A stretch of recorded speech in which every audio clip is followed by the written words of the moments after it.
Good evening, Little Masters, and welcome to episode 356 of the Prancing Pony Podcast, where Matt and I are well known to Gondor as people of good trust. That's right. We give them news of what's happening around here and are still akin to the Dunedain. Maybe. Maybe. Yeah. Folks, pull up a bench in the common room and join us. Distantly related. Distantly related, yes. I'm Matt, the nerd of the rings, and I'm here with the man of the West, who has contributed precisely no blood at all to the people of Gondor, Alan Sisto. Well, for that, they should be thankful.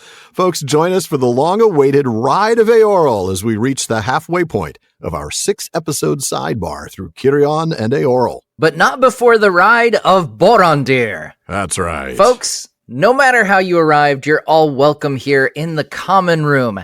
At the Prancing Pony Podcast, we are reading and talking our way through Middle-earth with plenty of speculation and bad jokes along the way. And maybe even some mispronunciations. We do love our deep dives into the lore, discussing our favorite themes, and a whole lot more.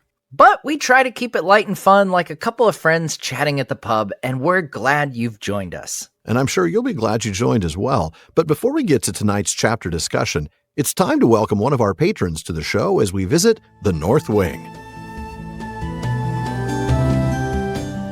Well, today we're bringing you another new installment of The North Wing. Barleyman Butterbur had a room or two in the North Wing at the Prancing Pony Inn made special for hobbits, and this is our place made special for some of our listeners to give us a chance to get to know them. That's right. Now, rooms at the North Wing are hard to come by, so only our patrons at the Elrond's Honorarium and Círdan's Contribution tiers are eligible. So if you'd like to be one of the next patrons to join us, be sure to check out patreon.com/prancingponypod. Please do. We've got a waiting list for the North Wing right now, but we'll get to them all as soon as we can, and we'll make more room if necessary. That's right. Well, why don't we go ahead and welcome today's guest to the North Wing, Olivia Audie. Hello. Hi.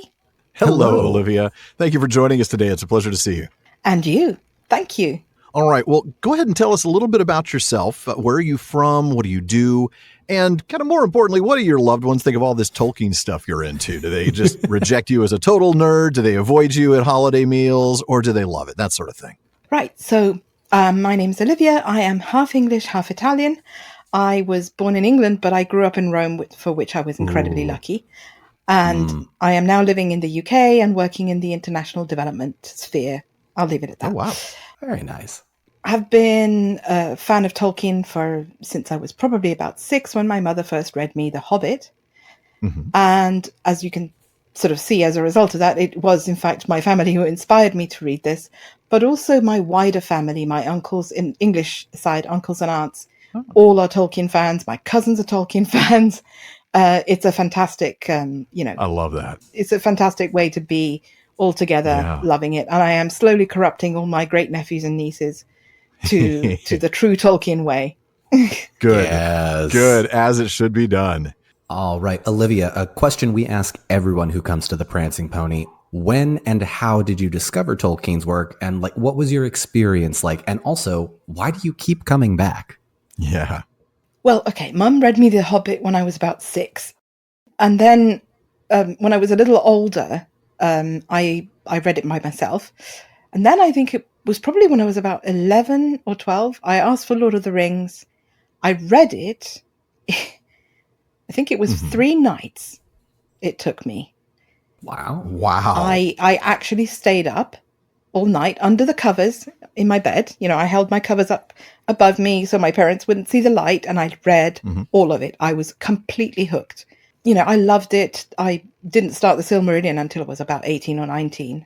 And then I read quite a lot of the other works, the Unfinished Tales and the Book of Lost Tales, etc. And then I kind of just started rereading Lord of the Rings, which I tend to do about once a year. So I think what keeps me coming back to it is the fact that it speaks to me, and it speaks to my sense of adventure, but also my sense of love for other people and sort of wanting to do the right thing. And that's a very important lesson that I think Tolkien has taught so well through his books.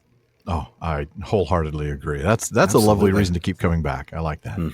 So, Olivia, which one is your favorite book in the Legendarium? You've mentioned just about all of them, having read all of them. Which is your favorite and why? And then, if you have one, what's your favorite non-Legendarium work of Tolkien's? So, my favorite Legendarium is, in fact, The Fall of Gondolin. Oh, I like that. There's a deep dive, a deep cut. I wasn't expecting that. My goodness. No, might be the first time we've had that as the answer. I like that, though. I sort of hero worship Idril, kind of. Okay. Not a bad thing, right? Yeah. Yes. I love her story. I love her character. Okay, she's not given a huge amount. No. Certainly not a huge amount of dialogue, but what you see through the different versions of the story as he wrote them over time, she really shines through as an incredible woman, elf. And I just, she's my hero. That's a great. She's my name on Lotro. Oh, not the Rings Celebrindal, yeah. But yeah. That's great. My favorite non-Legendarium is actually Smith. Smith of Wooten Major. I love Good Smith. choice. Yeah, I love Smith. I think it's nice. beautiful. It's fantasy to me at its absolute best. This kind of movement between the real world and the fantasy world being so seamless. It's wonderful. Yeah. It absolutely does shine in terms of fairy. Yeah, absolutely. Excellent. All right. Now, obviously, there's a lot of Tolkien-related events and things and activities that happen, moots, movie launches, Hobbit Day things. Do you have a favorite memory of any of those sort of Tolkien community-related things? Yes. I mean, I've been attending regularly. I've been attending Oxenmoot and actually, in part, helping to organize parts of it. And Oxenmoot, to me, is the absolute, epitome of Tolkien meetups and certainly, you get also a lot of absolutely brilliant scholarship, but just the community and the being with your people is the part that I enjoy most. I did go to a Lord of the Rings convention not long after the third movie was released. There was one in London that I actually really enjoyed because the actors were there and everybody was there, and I was in my element. Being with your people is a big thing in the Tolkien community for sure. Yes. And I'll certainly not argue against Oxenmoots being a big highlight. I got to get to one eventually. It feels like I belong there. You do. Yeah. Well, now, Olivia, it's time for a lightning round of quick questions and answers. Are you ready? I am ready. All right. I think I know the answer to the second one already, but we're going to start with the first one. Who's your favorite character in The Lord of the Rings? Frodo. Who is your favorite elf from the first age? Idril. There we go. See, that's saw that one. And shoot, now I have to come up with a different one because I was going to ask who your favorite Hobbit is, but since Frodo's your favorite character, that's going to be Frodo. So let me ask a different one. Let's see. How about, all right, if you had to live somewhere in Middle-earth, first, second, or third age, where and when would you choose? To be honest, I'd go to Gondor. Okay. Third age Gondor. Well, that would, it would pretty much have to be third age Gondor since it barely started at the third or fourth, end of the second. I have to say it kind of reminds me of Rome. Yeah. I think it definitely does. There are touches of Rome, touches of Byzantine, touches of ancient Egypt. There are all sorts of very interesting and cultural it's a city, touchdowns. and I'm used to cities, Yeah, exciting. If you had to choose, would you rather be in Rivendell or Lorien? Rivendell. I love it. I dare say that's the answer everybody gives. It's about 80% maybe is Rivendell. Yeah. I think it's the library. They just win. I have it on my wall twice. I mean, I love it. Nice. Beautiful place. I have it in a bunch of Legos just scattered around my house. I have the Lego set. It's over there. It's so fun. Favorite author or book other than Tolkien? It's Roger Zelazny. Have you ever heard of the Amber Chronicles? I think they've crossed my awareness threshold, but only that, I'm afraid to say. It's very epic. Try it. Well, we've got more to add to the to-read list. Great answers. Thank you, Olivia. We've really enjoyed having you here in the North Wing. Thank you. It's been brilliant. Thanks again. Yeah, thank you so much for coming. We will see you back, I assume, at Questions After Nightfall, if not sooner. Absolutely. Great. Well, we're going to go ahead and head on back to the common room to join the rest of the listeners. Farewell. Well, it's always great to chat with folks over in the North Wing, but it is time to get to our readings. Alan, you want to take the first one? I will. Thank you, sir. The Ride of Eorl. While the Eotheod still dwelt in their former home, they were well known to Gondor as a people of good trust, from whom they received news of all that passed in that region. They were a remnant of the Northmen, who were held to be akin in ages past to the Dunedain, and in the days of the great kings had been their allies, and contributed much of their blood to the people of Gondor. It was thus of great concern to Gondor when the Eotheod removed into the far north, in the days of Eärnil II, last but one of the kings of the southern realm. The new land of the Eotheod lay north of Mirkwood, between the Misty Mountains westward and the Forest River eastward. Southward it extended to the confluence of the two short rivers that they named Graelyn and Langwell. Graelyn flowed down from Ered Mithrin, the Grey Mountains, but Langwell came from the Misty Mountains, and this name it bore because it was the source of Anduin, which, from its junction with Graelyn, they called Langflood. Messengers still passed between Gondor and the Eotheod after their departure, but it was some 450 of our miles between the confluence of Graelyn and Langwell, where was their only fortified burg, and the inflow of the Limelight into Anduin, in a direct line as a bird might fly, and much more for those who journeyed on earth, and in like manner some 800 miles to Minas Tirith. Now, after we've read all about the events of 1944 of the Third Age, the attack of the Wainriders, the help of the Eotheod, the death of King Ondoher and his sons, we're given a quick reminder of the connections between the Eotheod and Gondor. Exactly. First, that they're a people of good trust. They'd given Gondor news. In fact, both of the previous conflicts with the Wainriders were preceded by information from the Eotheod. And again, the reminder that they're descended from the Northmen and thus are kin to the Dunedain.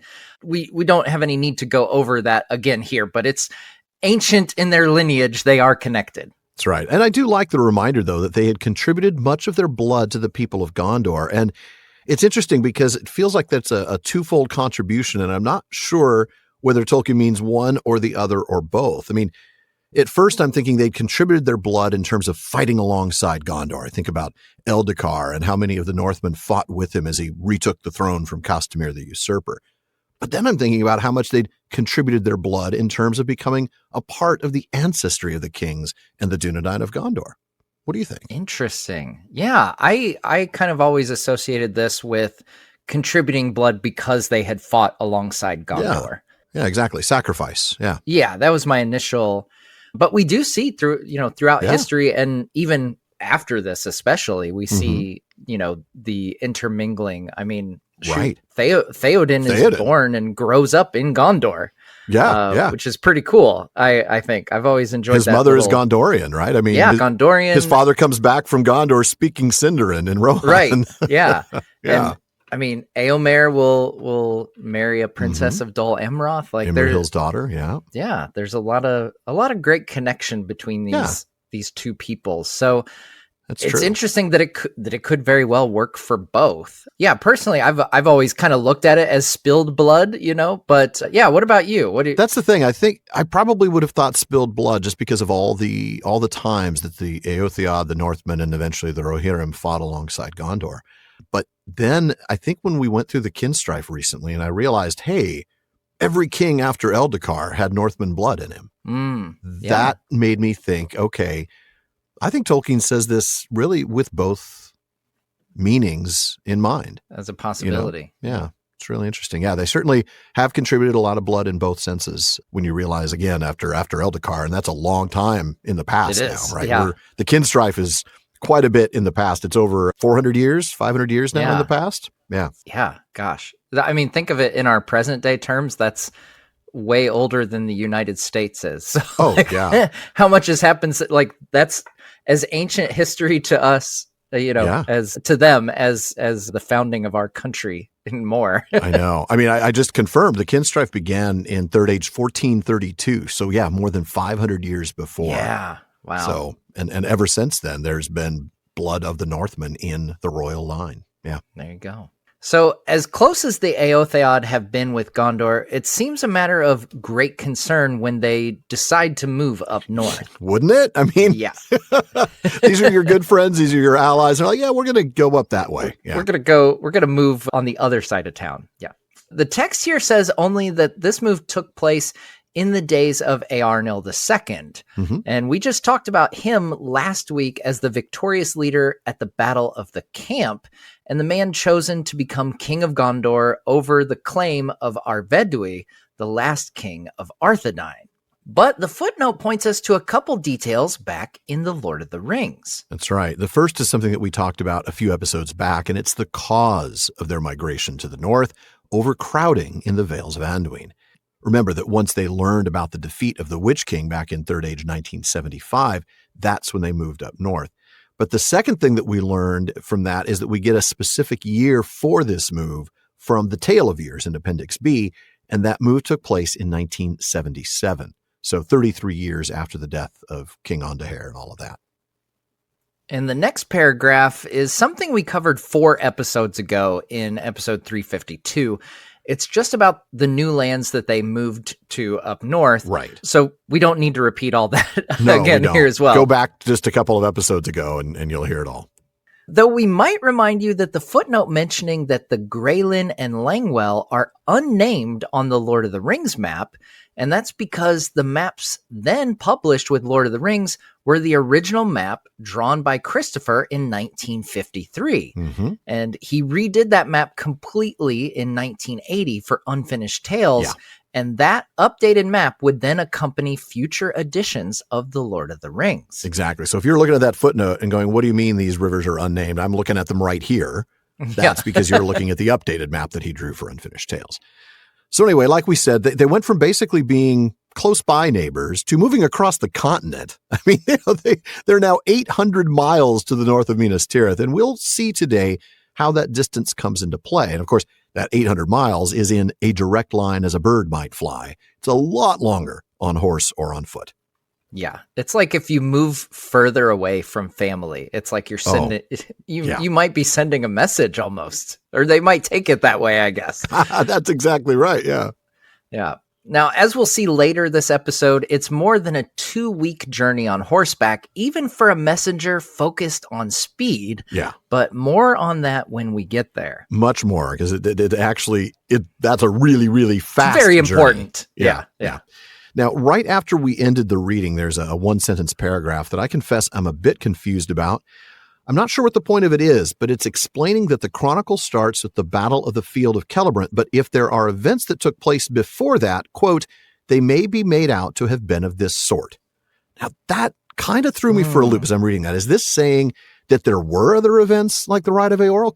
Clearly not, because that's a pretty major historical event. So what does that mean by events were of this sort? And why are they in other sources but not this chronicle? I don't know. It's one of those things that lends a little bit of like authenticity to the historical feeling of the text. But I want to know what they're talking about, that if there are events that took place before this, they may have been of this sort. Like, what? Yeah. Do we take that to mean, my assumption is kind of this sort in that, they provided aid of some kind. Some sort of military alliance, fighting alongside each other, co-belligerence. Maybe clearly not as, pivotal as the Field of Celebrant. Yeah, I mean, because that's pretty much existential for Gondor. Yeah. That's existential, and what it leads to, it's just a very total change of the world, right? Yeah, a change of, that's where you move back closer to family. Yeah, exactly. It's like, okay, I'm in California, so I'm thinking if I've got family I'm in LA and they're in San Diego, and okay, it's a bit of a drive, but no big deal. We see each other. Now they've moved to Seattle, but then when they move back, they move down my street. Yes. Yeah. So, yeah, it's quite the roller coaster. It is of moving. Yeah. I think you're probably right about that. Events may have been of this sort, means that there would have been some sort of battles and fighting where they fight together and work together to defeat a common enemy. Yeah. I don't know. We know there's no shortage of animosity with the Easterlings, especially coming over and causing a ruckus in Rhovanion. Yeah. Ruckus in Rhovanion. There we go. There's the next Lord of the Rings films. We go. Ruckus in Rhovanion. It's like Fast and Furious, but it's the Ruckus in Rhovanion. There we go. All right. Send that on to Peter Jackson. Yeah, I'm all for it, man. The Ruckus in Rhovanion. That sounds like a boxing match title. Oh, it does, doesn't it? The Ruckus in Rhovanion. Yeah. That's like, I don't know, like The Thrilla in Manila. yeah, like Eorl in like an Easterling lord or something. Like, Ladies and gentlemen, let's get ready to rumble. your best fighter against my best fighter. The Ruckus and Rhovanion. Oh my I love gosh. it. 15 rounds, 3 minutes each, 3 judges, 1 from Rhovanion, 1 from the Aotheod, and 1 from, well, that's the problem, the Shire. You got some hobbit in there going, Oh my well, god. I don't know about that. That was a, that looked like a low blow to me. Can you imagine fighting a hobbit, though? Like, could they even reach above the belt? That's Like, the thing. Everything would be a low blow. It'd be like, yeah. they would be at a disadvantage in the boxing ring, Mhm. but they would be great at baseball. Their strike zone would be tiny. Oh yeah. Yeah. We're really getting far afield. We should probably come back to talking about the show. You brought up baseball, and it's like, oh gosh. I know. long do I you want realized this the danger. I'm like, oh no, danger, Will Robinson. I just brought up baseball with with me. Yeah. All oh right. no. Next, you're going to be trying to figure out how to sign hobbits to the Cubs. Yeah. Might as well, because I mean, oh gosh, definitely don't get me started on the Cubs. Okay. No, I won't. All right. I'm going to reel us back in here. So finally, we're given a bit more of a geography lesson about the weakness of what is essentially the northeastern boundary of Gondor. Mm-hmm. We've got the massive plains between Mirkwood to the north and Mordor to the south, from the Brownlands to the west to the Sea of Rhûn in the east. Yeah. And this allowed for the Easterlings or Wainriders to invade Gondor with ease right up until the Great River itself. Mm-hmm.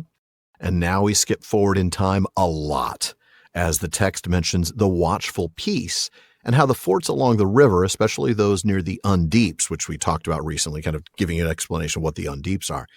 Those forts along the river were unmanned. That Watchful Peace began in Third Age 2063, so we're talking now about a little more than 100 years after the events of Third Age 1944. So, after the death of Ondahare and that battle that we talked about last week, it's about 100 years later. That's when Sauron, still just the necromancer at the time, left Dol Guldur in a bit of a hurry and didn't end until he returned in Third Age 2460, 400 years after that. Yeah, so we've gone from 1977 when the Aotheod moved north to at least 2460 and the end of the Watchful Peace, some 500 years, though it's a bit after that, actually, as we'll see. That's right. Now, I also want to point out that if you're going to let forts along the Anduin go unmanned, the last ones that should go would be the ones on the west shores of the Undeep. This is precisely where the attacks would come. It's the only place allowing for an easy crossing over the Anduin. Yeah, and with the Watchful Peace over, enemies renew their attacks on Gondor. Mm-hmm. Orcs from Mordor, since Gondor had long lost the watch on Mordor, it had begun to fail after the Great Plague in 1636, but we know that at least the Morannon was still under Gondor's control in 1944 when Ondahare was killed. That's right. I was a little surprised by that when we were talking about that battle last episode. Really, the Morannon, the Towers of the Teeth were still in Gondorian control. But yeah, here we are more than 500 years after that. Clearly, Mordor had long been unguarded. But not just Mordor orcs. We get the other longtime foes of Gondor, the Corsairs of Umbar. They're being attacked on multiple fronts. And this is why Gondor lacked the manpower to keep those forts on the Anduin occupied, especially that far north. That's right. But we don't lack the manpower to keep these ad spots occupied, so we'll be right back.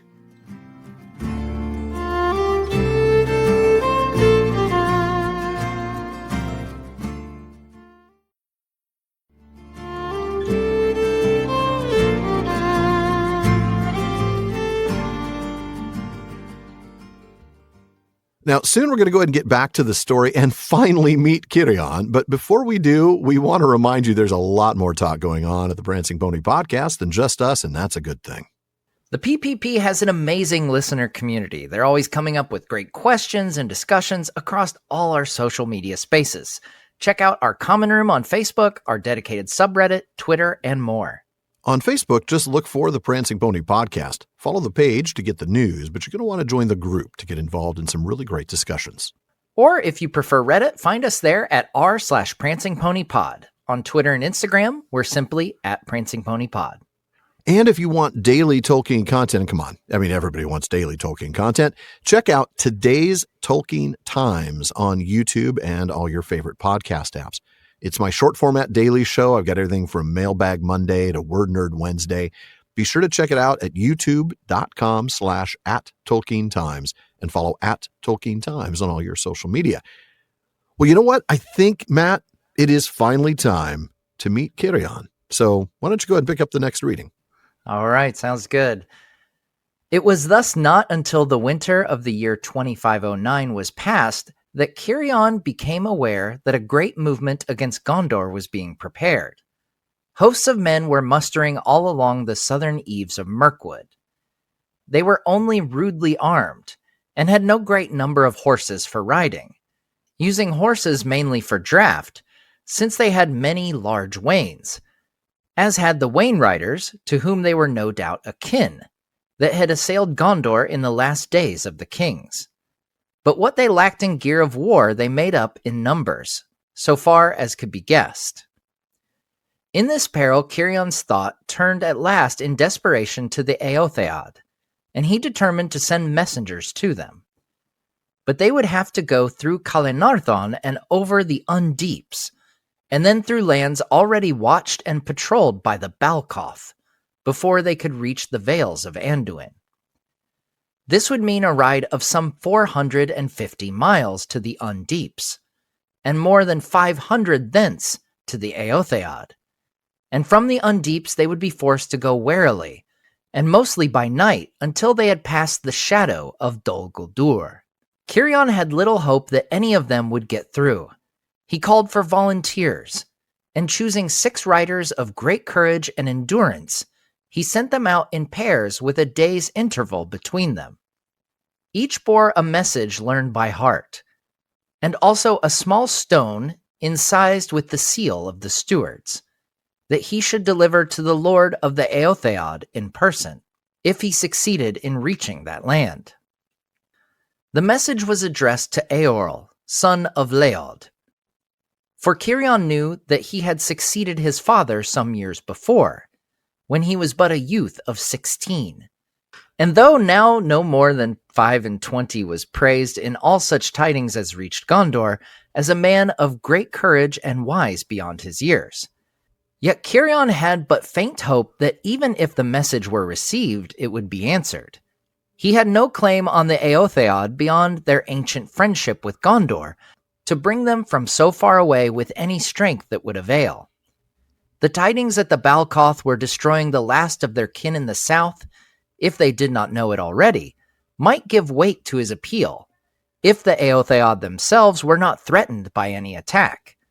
Cirion said no more, and ordered what strength he had to meet the storm. He gathered as great a force as he could, and taking command of it himself, made ready as swiftly as might be to lead it north to Calenarthon. Halas his son he left in command at Minas Tirith.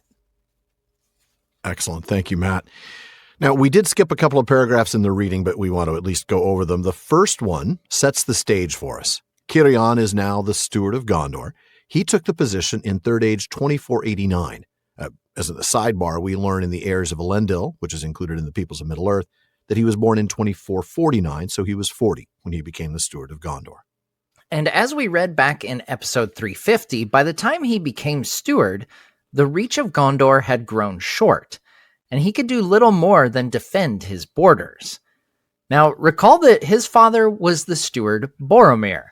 He was such a great captain that even the Witch King was afraid of him, which is pretty awesome. That is awesome. I love that little tidbit. The Witch King feared him. Wow. But he wasn't able to stop the destruction of Osgiliath. No. Now, under Cirion's rule, we read that the Corsairs also harried his coasts, so he's got a lot going on. He's got a tough job right now. He's already aware of this menace from the north and is now working on whatever solutions he could find. He manned those old forts to keep an eye on the shallow crossing points of the Undeeps, as well as trying to gain intel by sending people to scout out the land south of Mirkwood. Smart guy. I mean, doing that is what enabled him to become aware of this big threat coming in from beyond the Sea of Rhûn, from the east. And this threat was significant. They were killing or driving off whatever was left of the Northmen.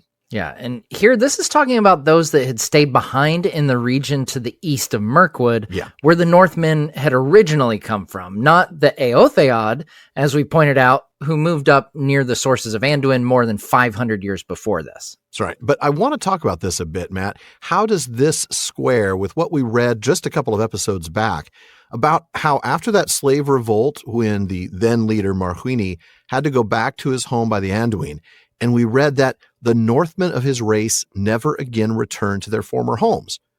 So that was in 1899. This is some 600 years later, but Northmen did remain. So I don't know. What do you make of that? It seems like, maybe it's just a historical, this is a problem with these historical chronicles. They can't quite be accurate. Maybe it's conflicting accounts as the historians document things. Yeah. I don't know. Maybe some of the Northmen moved up by the Eotheod and they didn't like their neighbors. They're like, you know what? Maybe. Let's go back. Maybe those Easterlings are scared off and we can go back now. Maybe we can go back to our old homes. Or maybe it's ones that didn't go with Marhuini, right? We know that he only took some, right? Right. And if the chronicler is following the story of the Eotheod, right? Those who would eventually become the Rohirrim, that would be the primary emphasis, and maybe they wouldn't necessarily have known about those that stayed behind. I'm trying to remember, there was a split. Some of them went north towards Dale, because it turns out the people of Dale were also akin. Yep. And then some went and became the Eotheod, and I'm trying to remember where the third group went. Yeah, they became the Eotheod, but at that point they lived in the Vales of Anduin, not all the way up in the north. I don't know. It's just one of those things that it feels like a history that is, by definition, not going to be 100%, not so much accurate, but like complete. Like we're going to have missing pieces. Yeah. Yeah, I think there's some wiggle room there, obviously. Maybe they didn't return to their former homes. They just built new ones at the same spot. Okay. Or maybe they didn't return to their former homes because they never left their former homes. Like these are the Northmen who stayed. I don't know. There you go.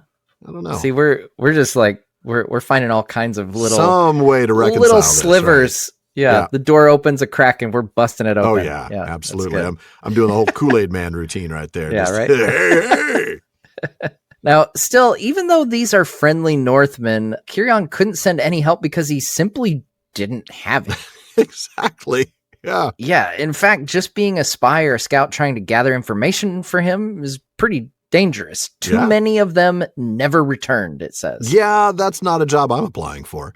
So picking up where we did start reading, in 2509, so this is after he's held the stewardship for 20 years, so he's about 60 at this point, Cirion learns that these foes are preparing an attack. Yeah, huge forces are building up along the southern edges of the forest, and they're not well equipped in terms of weaponry, and they don't have a significant cavalry force. No, I like that line, though. They're rudely armed.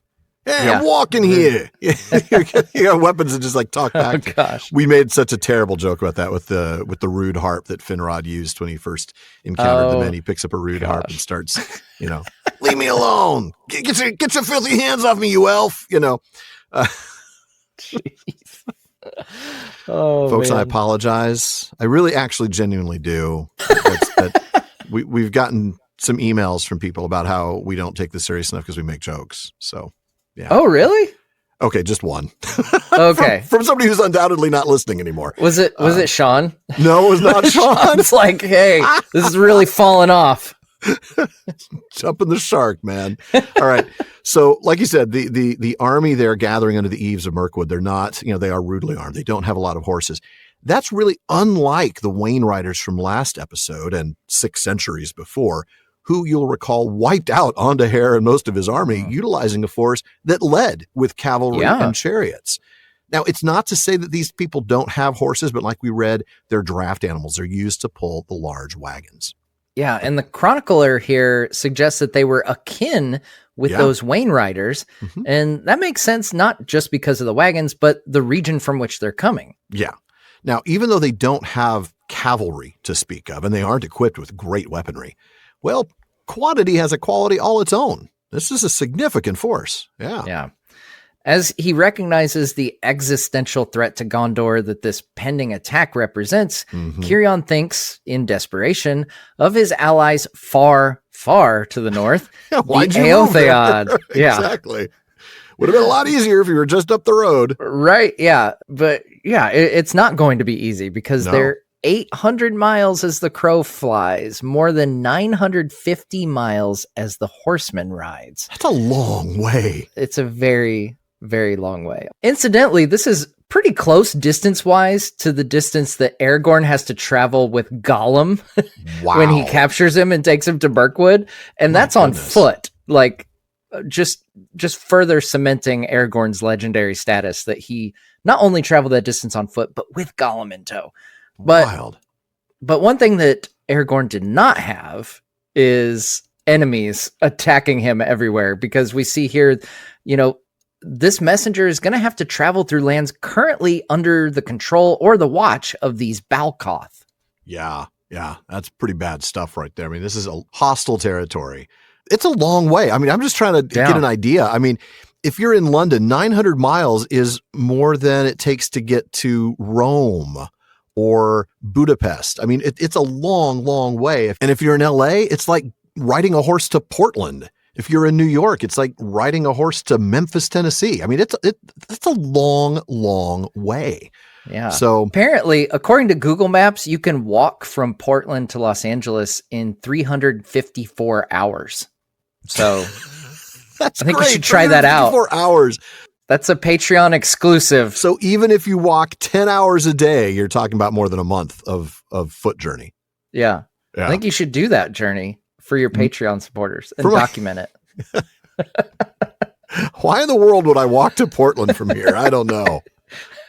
No, I'm not going to. No, not going to happen.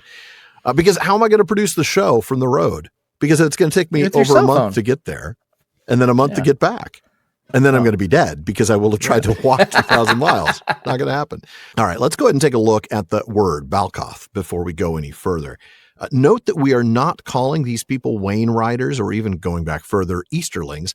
The Chronicle uses the term Balkoth. Well, the footnote explains that it is a mixed word of popular speech, and it's what Gondor called them. The first element is a Westron element. This is what they mean by mixed, right? There's a Westron element and a Sindarin element.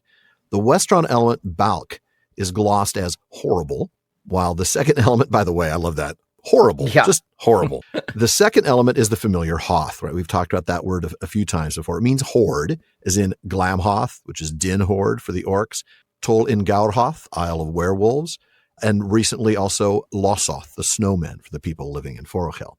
So that's Balkoth. Anyway, go ahead, Matt. Yeah, so needless to say, this ride would be long, 450 miles from Minas Tirith to the Undeeps and more than 500 miles further to the Eotheod, with a great deal of that ride under threat, not just from the Balkoth, who would pose a threat through the Brownlands, but also from Dol Guldur. Yeah, we know who hangs out in Dol Guldur, and it's not someone you want to be traveling through their front yard. Yeah, it's a bad neighborhood. So a good portion of this ride would have to be done with stealth, primarily at night, to avoid being seen. Exactly.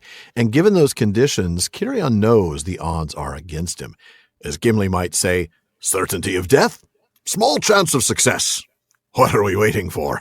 Of course, it would take him twice as long. Anyway, he asks for volunteers, Cirion, that is, not Gimli.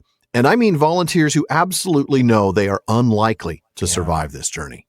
Yeah, and we see 6 are chosen, each said to be a rider of great courage and endurance. You'd have to be. Courage, just from volunteering. That's a check. And they're sent out in 3 pairs with 1 day between each pair. Makes sense. Yeah. The riders have a memorized message. So there's nothing in writing in case they're caught, and a token that they're sent with by the Steward of Gondor. That's right. Now, the footnote tells us a bit more about that little token. The engraving on the stone is the letters R and then ND. It's a single letter in the script. So it's because that's a sound, the ND sound, and then another R. And that stands for Arondur, a word meaning king's servant, which we talked about way back when we talked about the founding of the stewardship.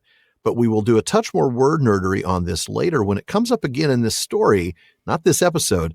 It's not going to be the only time we see an engraving on a stone with 3 letters. The message that these 6 riders are hoping to deliver is to the Lord of the Eotheod, Eorl. That's right. And we read about Eorl, of course, in episode 352, so we don't need to reintroduce you to him here. No. But we do learn that Cirion heard about his becoming Lord of the Eotheod at the age of 16, 9 years before this time. Mm-hmm. So news travels, even if it's kind of slowly. Yeah.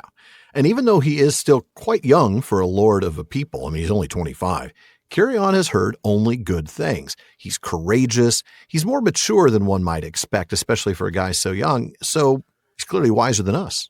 Yeah, clearly. Not only does he not expect word to reach Eorl, but even if it does, he has no expectation that Eorl will do anything about it. Oh, wow. You know? Oh, no. Anyway. Yeah.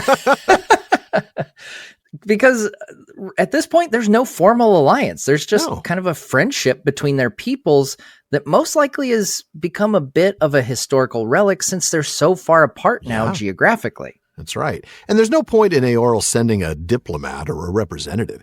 He's going to have to send a whole army if this is going to do any good. Yeah. Now, Cirion had hoped that maybe the fact that these Balcoth were wiping out what few Northmen remained in the region would carry a bit of weight with Eorl, but really, who knows? I mean, yeah, they're your kin, but you haven't seen them in hundreds of years. Mm-hmm. You know, Thanksgivings are really weird. Nobody sends Christmas cards. Yeah, I mean, maybe, but who knows? And that only works if the Eotheod themselves weren't under any threat at home. Exactly, yeah. Which Cirion isn't in a position to know about right now. No, I mean, news travels slowly. How would he know their current situation? If they're... For all he knows, they could be wiped out even. Like, that's true. Eorl may not even be anymore, you know? They might be fighting with goblins or orcs up in that area. There might be another conflict with the dwarves who remember killed From. Right, yeah. Because of that, after he took down Scatha the Worm. I mean, who knows what's going on? He's rolling the dice with the lives of the 6 riders. But yeah.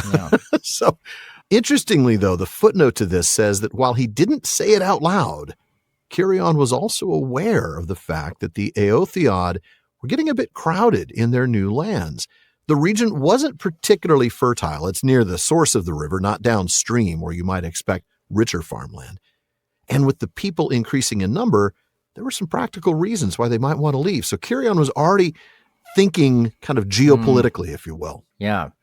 So he's not saying the quiet part out loud, but you want new lands? Come and get them. Come on over. And now I'm thinking of Arwen from the Jackson Lord of the Rings films. You want new lands? Come and claim them. Right. Exactly. Yeah. But we see that Cirion does do his best to prepare for the onslaught here. Exactly. I mean, he gets as big an army together as he can, and he leads it himself, which we read about before was sort of the way that the kings of Gondor did it. He's the steward, so he maybe doesn't have to, but he does. And he's not a young man. Like we said, he's 60 years old at this point. Keep in mind that the stewards, while of Númenórean descent, don't have the kind of longevity that those earlier kings or even Aragorn had. Cirion dies at the age of 118. So I guess spoilers, he survives this battle. But yeah I mean, they don't live excessively long lives like the early Gondorian kings.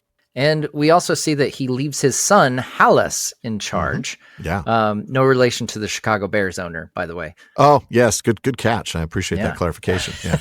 And how do you know he's not related? Oh, that's a good point. Maybe he is. Oh, because of the 1L?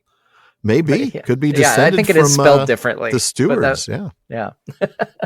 They lost it when they immigrated into the U.S. They took out one of the L's. That's right. At Ellis Island, they wrote it down. Yeah, at Ellis Island. But yeah, let's just hope for Hallis's sake here that he doesn't ride off in disguise like Ondohair's son did. Like Faramir.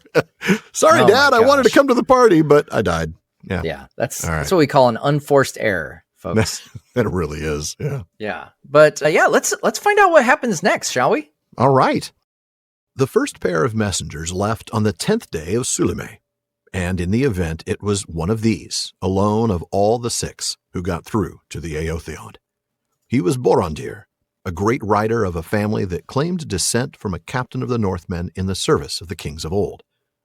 Of the others, no tidings were ever heard, save of Borondir's companion. He was slain by arrows in ambush as they passed near Dol Guldur, from which Borondir escaped by fortune and the speed of his horse. He was pursued as far north as the Gladden Fields, and often waylaid by men that came out of the forest and forced him to ride far out of the direct way. He came at last to the Eotheod after 15 days, for the last 2 without food, and he was so spent that he could scarce speak his message to Eorl. It was then the 25th day of Sulime. Eorl took counsel with himself in silence, but not for long. Soon he rose, and he said, "I will come. If the Mundburg falls, whither shall we flee from the darkness?" Then he took Borondir's hand in token of his promise. Eorl at once summoned his council of elders and began to prepare for the great riding. But this took many days, for the host had to be gathered and mustered, and thought taken for the ordering of the people and the defense of the land. At that time the Eotheod were at peace and had no fear of war, though it might prove otherwise when it became known that their lord had ridden away to battle far off in the south. Nonetheless, Eorl saw well that nothing less than his full strength would serve, and he must risk all or draw back and break his promise. At last the whole host was assembled, and only a few hundreds were left behind to support the men unfitted for such a desperate venture by youth or age. It was then the 6th day of the month of Verese. On that day, in silence, the great Eohera set out, leaving fear behind, and taking with them small hope, for they knew not what lay before them, either on the road or at its end. It is said that Eorl led forth some 7,000 fully armed riders and some hundreds of horsed archers. At his right hand rode Borondir, to serve as guide so far as he might, since he had lately passed through the lands. But this great host was not threatened or assailed during its long journey down the vales of Anduin. Such folk of good or evil kind as saw it approach fled out of its path for fear of its might and splendor. Now, we get to start this section with another reference to the Gondorian calendar known as the King's Reckoning. Your favorite, Matt. Your absolute favorite. You want to come back and do the calendar episode with me and James? Oh, yeah. I'm actually looking forward to it, but I understand. Not your strength. I get it. I might be sick that day. You might. Yeah. We'll see. When is it? Yeah, I don't know. In March or April or May. Yeah. I think I'm sick all 3 months. Yeah. Now, we looked at this last week, as you might recall, as Eärnil received news of the enemy's approach on the 9th day of Kermie that year. Right. Now, obviously, I am going to be doing a much longer look at the calendars towards the end of this season with James Tauber, and I'm looking forward to that, unlike you, Matt. But here I might listen to it, though. I hope you do. As long as I don't have to make sense of it. I'll let someone else make sense of it. As long as you don't have to try to pronounce the words, is what you're saying? Exactly. I just want to make sure I get that right. All right. Yeah. So, folks, I'll just tell you here that Sulime is the 3rd month of the year in the King's Reckoning. It's 30 days long. It means windy or wind month. And it's roughly the same as our modern February 21st to March 22nd. So the 10th day of Sulime is about March 3rd. And returning to the riders here, we see that out of all 6 riders, only one makes it to the Eotheod, a man by the name of Borondir. Yeah. And how about some quick word nerdery on his name, Alan? Sure. Well, Boron is in the etymologies as steadfast, trusty man, faithful vassal. Interestingly, in the etymologies, it's listed as being Old Noldorin, but what was Noldorin at that time was eventually changed to Sindarin. So yeah, it's Sindarin. It's also the element in Boromir's name, of course, though his name, if you remember from last week's philology fair, is of mixed origin because it includes the Quenya element, mire, meaning jewel. Now, the second element in Borondir's name is dir. It's an element you've seen a lot. It means man, as in a male person, not the race. You see it in names like Mithrandir, Haldir, Lindir, and so on. So Borondir is steadfast man, as he proves. And he is allegedly descended from a Northman captain who once served one of the former kings of Gondor. There we go with that contribution of blood. You know, we talked about that. Yeah. Yeah, there we go. And I just love that little connection. But I will say, don't look at the footnote here because it spoils the end of Borondir's story. But it does give us a couple other things to look at first. So we'll dive into that element. One is that he also has an epithet. He's known as Borondir Udaraf, which means Borondir the Stirrupless. And that could have been an easier word to say, huh? It could have, yeah. I mean, really, thanks for a really hard one there. Now, the other thing that we learn about Borondir here from the footnote, and again, don't look at the footnote because it tells you the end of his story, is that his courageous and valiant deeds are remembered in a song, Rhovan Methestel, which means rider of the last hope. And I just want to name that first word Rock On instead of Rhovan, because Rock On Methestel, rider of the last hope. Yeah. Rider of the Last Hope is a pretty dope title for Isn't it? I love that. Yeah. I want that song. There are all these songs that are named, but then we don't get the actual song. Yeah, then he didn't actually write them. Yeah. Yeah, and I want to know this one. The Rider of the Last Hope. What a cool song it would be to hear about Borondir's journey in a multi-stanza song. Oh, it'd be fantastic. Well, there we go. If we ever get the Ride of Eorl in an adaptation, the end credits song has to be the Rider of the Last Hope. Oh, it really does. It really does. Oh, please send a note. Give us we're giving Peter Jackson all kinds of notes. Send this down to Peter as well. Yep, that's right. Jordan. Well, you were recently talking with Philippa Boyens. You've got it in, so. Oh, so it's on me. Okay, well, got it. I don't have their contact info. I just assumed Jordan could do anything that we tell him to as he's editing this. Thanks, Jordan. Send that on to PJ. Yeah, please do. All right. Thanks. Now, while we don't learn what happened to the other two pairs of riders, hint, they probably died. Yeah. That's a pretty well-educated guess there. Yeah. We are at least given the news of what happened to his riding mate, who remains unnamed here. He was killed in an ambush near Dol Guldur. Borondir basically doing the whole, I don't have to be faster than the bear, I just have to be faster than you. I like to think that wasn't his approach. I like to think that wasn't his approach either. So as for Borondir's ride, wow, right? I mean, he escapes this ambush that killed his riding partner, but he's then chased all the way from the shadow of Dol Guldur up to the Gladden Fields. Now, that is a distance of about 125 miles based on Karen Wynne Fonstad's Atlas of Middle-earth, chased the whole time. That's insane. Wild. Talk about stress. Yeah, that's a long time to have the adrenaline pumping, by the way. That is a very long time. A very, very long time. We'll see later that he averages something like 63 miles a day. So basically he's being chased for 2 days. Jeez. So even after that, he has to ride way out of the way in order to avoid even more attacks from men coming out of Mirkwood. Yeah, and he covers a total distance, as we said, 950 miles after 15 days, arriving on the 25th day of Sulume, so about March 18th. Yeah. And he's completely out of food. He hasn't eaten in 2 days at this point. And one also has to wonder, what about his horse? Yeah, that's something that came to my mind. Tolkien does a really, really fantastic job of making these journeys real. Believable. Yeah. Believable, but like almost incredible, right? And so because of this, I reached out to Debbie B in Texas. She's sort of my equine expert, right? She's a longtime horse owner, friend of the show, and she's a very reliable source for information on how horses work, right? So I talked to her. 950 miles in 15 days. That's a bit more than 63 miles per day on horseback.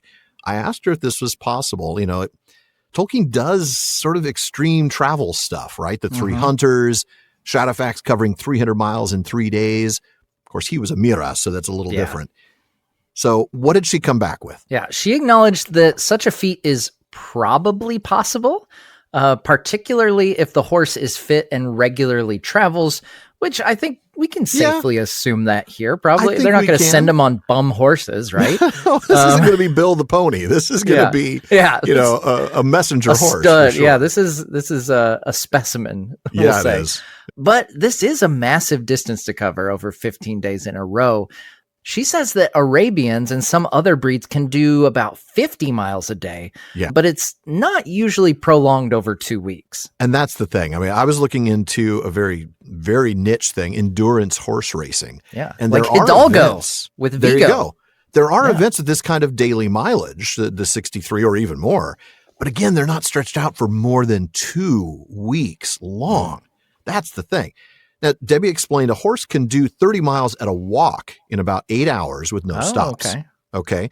With a very fit horse, alternating walking, trotting, and some cantering, the distance could easily be longer. So she tells me that if Borondir was riding a few hours, alternating gaits, then stopping a few to rest the horse and let him eat, that's where we come back to the whole running out of food thing, then going on even through the night, I'd say it's possible, but definitely a feat worthy of song. Well, Rider of the Last Hope. Rock on, Mephistel. Yeah, I would say in my headcanon, I'm going to say that he ran out of food, but he was giving his last food to the horse. I don't even know. Can you carry enough food? I didn't ask you this. I should have. Can you carry 15 days worth of feed for your animal? Or is the horse feeding off of grass and berries and things, right? Is he foraging for food? Point. Well, I just imagine him with his last apple or something, I like that. Yeah. He's just like, he's reaching it out. Maybe he literally had a carrot on a stick in front of the horse as he's being chased by orcs. And he's like, here, nibble on this. We can't stop. Keep going. Keep on going, man. We can't rest. Yeah. Now, she wondered if maybe there were way stations in the earlier portion of this ride, enabling him to actually change out horses. Yeah, like the Pony Express kind of thing. Yeah. The text doesn't tell us, but that actually makes this a bit more conceivable if he could change horses each day until, say, the Undeeps. After that, Gondor had no more reach, so he'd had to push pretty hard at that point, and probably is sticking with the same horse. Well, he'd have to stick with the same horse. So maybe if he did, a higher pace, let's say 75 or 80 a day on those first few days, because he was doing one horse a day until he gets to the Undeeps. But, that's not even halfway there. So it's a tough one. And then like I said, I forgot to ask her about food for the horse. There's no way he could pack 15 days worth of feed. Would have had to have time to forage, which makes this feat even more incredible, I think. Yeah. Like, really? Wow, that's wild. Yeah. But we see that he does make it to Eorl in those 15 days and can barely deliver the message to the Lord of the Eotheod. Yeah. And Eorl doesn't take long to decide. He agrees to come, knowing that if Minas Tirith, what he calls Mundburg, meaning guardian fortress, were to fall, then darkness is inevitable. Yeah. And it's a good thing he didn't take very long to decide. And it's a good thing that it was one of the riders that went out on the first day, because can you imagine if it was like one of the guys from the third pairing sent out, they arrived too late, it's all over. Oh, gosh. Yeah. I love this, though. He takes Borondir's hand as a sign of this commitment. Presumably he left it attached to his arm, more of a handshake deal here. He's stirrupless, not Erkamion, Baron Erkamion. He's not Mithras here. But I do like Eorl's quick decision making, and I can't help but think of Theoden in the books. In the books, of course, it's the Red Arrow. In the films, it's the beacons. Yep. And even though Theoden has in the films made noises about where was Gondor when the Westfold fell, it's like, you didn't ask for their help, man. I know, exactly. Did you let them know? Did you light the beacons? How are they supposed to find out about the Westfold? Yeah, I mean. Obviously, movie Theoden has to have that tension. I get it. I understand. Yeah, of course. But even that guy, even movie Theoden, when the beacons are lit, says, and Rohan will answer. Yeah. And that is the spirit of these people. Yes. Yeah. And it's such a great, it feels so true to a Tolkienian hero. It does. And Eorl is that. Just, yes. And when push comes to shove, they might grumble about things, but when it comes to doing the right and honorable thing, the Tolkienian heroes do not hesitate, and they spring into action. And I love that, we, like you said, we see it with Theoden, we see it here with Eorl. Yep. It's like, it's go time, exactly. Go time to, and he knows it's all in right now. Yeah. Now, it's time for Eorl's people now to prepare for their long ride south. Yeah. And so they start pulling together, all these people, and that takes time. Yeah. And you got to gather them. You got to give them weapons and armor. Yeah. Food, as we saw, we don't want to run out. Yeah. No, we don't. Food for our horses, all the supplies. Yeah. Yeah. And as king, it's also his responsibility. He's got to consider how are they going to protect those who stay behind, because they're not taking everybody. No, they're not going to take their women and children, or maybe they do take some women. I think they do in my headcanon, but some of them are not going to be able to fight. They're going to be too old, too young. You've got some men that are too old, too young, or maybe injured. So you got to protect those who stay behind. Yeah, you're at peace with their neighbors at the moment, but this is peace through strength here. The minute that some of these neighbors learn that Eorl and every other warrior of the Aotheod has said it to the south, well, their lands could easily become a target, you know? Yeah. I mean, if I'm a neighbor who's smart enough to know not to go to war against these guys, but then I hear that the king and all of his army has left, I might just come in and take what's there.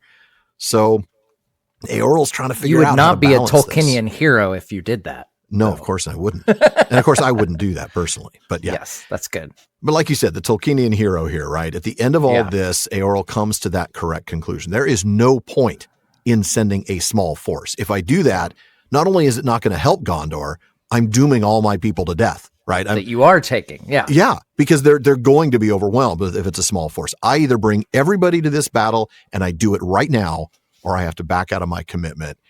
And like you said before with Tolkienian heroes, they're sort of all in right now. You know, they do the thing. They do the thing, yes. There may be discussion about it. I'm thinking of everything from the Council of Elrond to the last debate. You know, there's lots of conversation about whether this is the right approach. But once it's decided that it's the right approach, the execution is... There's no wavering. Yeah. And there's no wavering, right. Yeah. Yeah. It's great. Yeah. I love this. And it is a calculated risk. But like you said, there's not much option here. I mean, Gondor is, you know, he acknowledges that if Gondor has this existential threat, it's not going to bode well for anyone. No. I mean, if Mundberg falls, right? I mean, that's the thing. He knows, just like we see later in the Third Age, if Minas Tirith falls, it's bad for everybody. Yeah, we're all screwed. So go all out or don't go at all. That's now, right. After they got the army together, they did leave behind a few hundred to protect the folks staying behind, you know, people who are too old, too young, etc. Right. And we're told that this force leaves on the 6th day of Viresse. So that brings us back to the King's Reckoning calendar once again. That's right. I'm so happy about that. Viresse is the next month on the calendar after Sulime, and it's also 30 days in length. Now, the name is not glossed for us anywhere, but it possibly means new, young, or budding. It corresponds to March 23rd to April 21st. So the 6th day of Viresse is about March 29th. It took the Aotheod 11 days to gather their forces, prepare, and set out, which really not too bad. No, not bad when you're talking about the numbers that they set out with. That's pretty impressive. And the Eohera, which is an Old English word, an actual Old English word meaning horse host, leaves in silence. And I love the way the text says this, leaving fear behind and taking with them small hope. Not no hope. They're not leaving hope behind. They're leaving fear behind. Yeah. It really immediately in my mind brings me to the Ride of the Rohirrim in 3019. The muster, the huge force. And they don't know what is going to await them. Yeah. But they're going with a little bit of hope and they're leaving fear behind. What a phrase that is. I think this is just another bit of evidence of why the Rohirrim as a whole are very popular among fans. Like there's a reason, you know, fans love the Rohirrim, even if they have like a favorite, like Aragorn's my favorite, you know, you love the dwarves or whatever. It's like, everyone acknowledges the Rohirrim are awesome. Yeah, it's just no matter like it's films, it's it's in the films, it's in the books. They have these amazing moments where you know, there's not a whole lot of hope. They have a little bit of hope, but fear be danged, they're going, they're doing it. Yeah. They're doing it. And like it's just that, you know, those great Old English roots, those classical the Beowulf hero right Beowulf type stuff, man, it's just injected into my veins. That's all I have to say. Like I love it. I live for this stuff. Yeah. And I absolutely love it. That's why I'm having you on for this section of the story, right? I knew Rohirrim, I got to call This is Matt. my jam. This is jam, man. Like, Now, they're doing this without any knowledge of what awaits for them. And when they get to their destination or even on the road there. Yeah, they know it's a long journey. Yeah, they don't know. They know there's going to be battle. They know that much. But they don't know how big the forces are, where they're going to fight. They don't know any of this. They're just going because they know they've been called. They know there's a need and they're going to meet that need. I'm sure Borondir probably said like, oh, by the way, I got chased for 2 days straight. Yeah. So we've got that to look forward to. We do.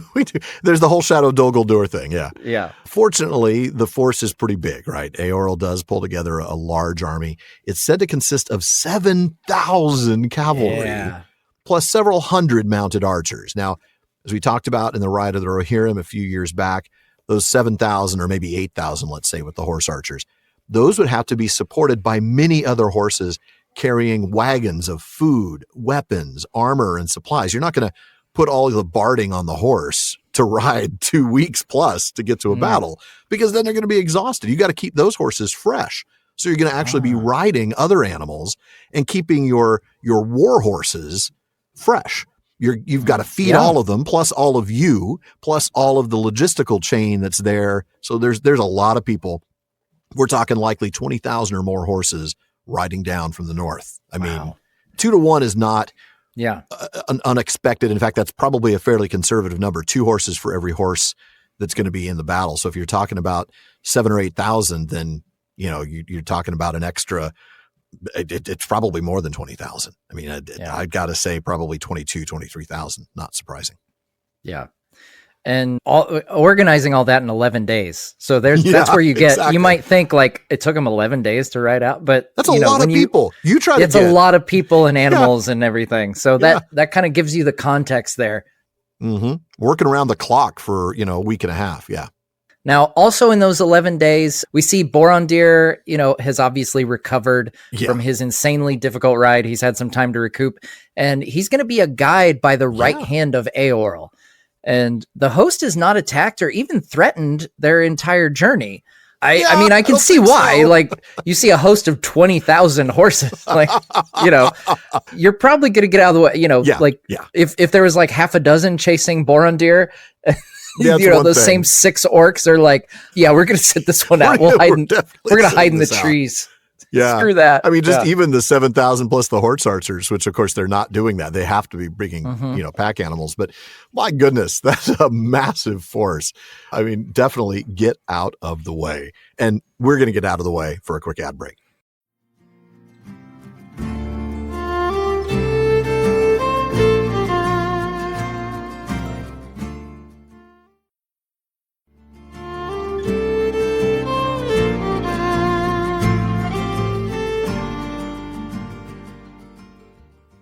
Now, folks, if you're enjoying the PPP, please consider supporting the show by joining the Fellowship of the Podcast. It's what gives me the time and resources that I need to work on making this show better every season. When you join, you get the best Discord community around. And yeah, Matt, I'm sorry, that includes yours. I'm just gonna say it. Got an amazing Discord community. That's funny because I was gonna chime in and say or second best, but I was like, I'm not gonna do that on Alan's show. No, your community. And then really you just did it. Oh, but there's so much overlap. So really, there is a lot of overlap. There is a lot, and they're really great communities.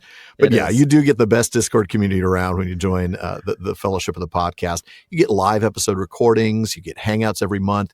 You can get episode postscripts, ad-free episodes, free merch, and more. You can also become part of our Questions After Nightfall episodes, or even join us as a guest in the North Wing. So please go to patreon.com/prancingponypod to show your support and join the Fellowship of the Podcast. You can always help us out as well by giving us a rating and review on Apple Podcasts and a rating on Spotify. And please recommend us to your friends. Now, Matt, we've got a little bit more to read. Can you tell us a little bit about the wisdom of Felaroth? Indeed. When at last the host drew near to Dol Guldur, Eorl turned away westward for fear of the dark shadow and cloud that flowed out from it. And then he rode on within sight of Anduin. Many of the riders turned their eyes thither, half in fear and half in hope, to glimpse from afar the shimmer of the Dwimmerdine, the perilous land that in legends of their people was said to shine like gold in the springtime. But now it seemed shrouded in a gleaming mist, and to their dismay the mist passed over the river and flowed over the land before them. Eorl did not halt. "Ride on," he commanded. "There is no other way to take. After so long a road, shall we be held back from battle by a river mist?" As they drew nearer, they saw that the white mist was driving back the glooms of Dol Guldur, and soon they passed into it, riding slowly at first and warily. But under its canopy, all things were lit with a clear and shadowless light, while to the left and right they were guarded, as it were, by white walls of secrecy. "The Lady of the Golden Wood is on our side, it seems," said Borondir. "Maybe," said Eorl. "But at least I will trust the wisdom of Felaroth. He scents no evil. His heart is high and his weariness is healed. He strains to be given his head. So be it, for never have I had more need of secrecy and speed." Then Felaroth sprang forward, and all the host behind followed like a great wind, but in strange silence, as if their hooves did not beat upon the ground. So they rode on, as fresh and eager as on the morning of their setting out, during that day and the next.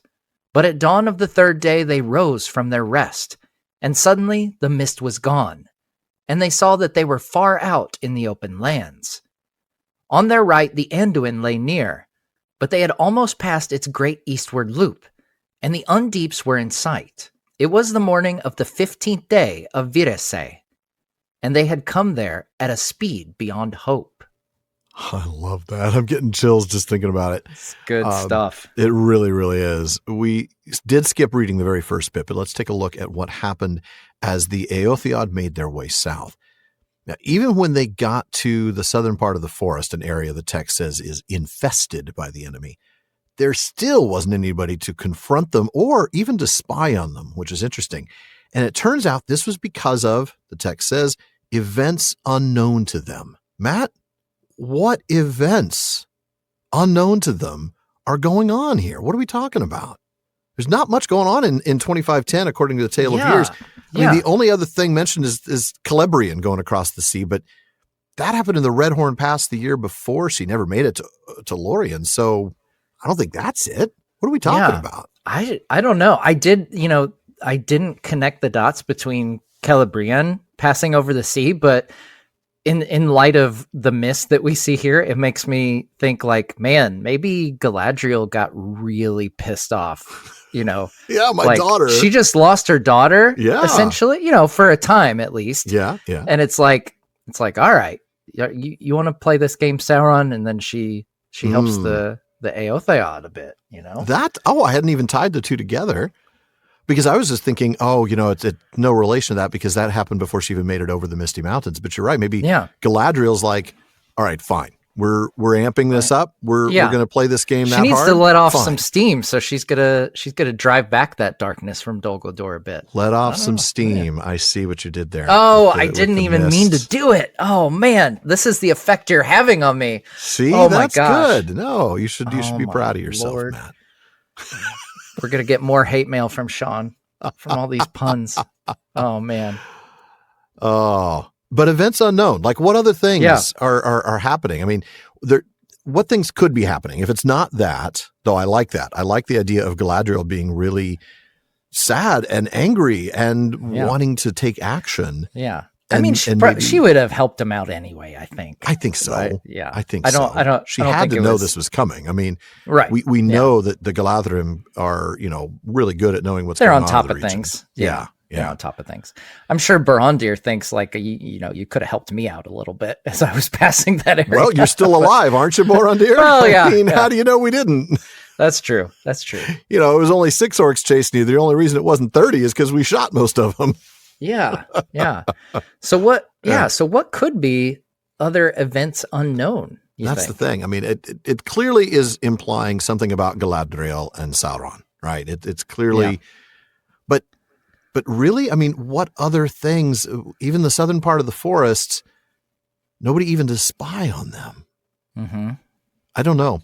It's weird that there's not even recon being done. Yeah. Well, it could be, if we see the more overt, obvious thing of the mist coming from Galadriel. Yeah. She's clearly aware of this muster taking place and heading down. Who's to say there isn't something more ground level happening? Yeah.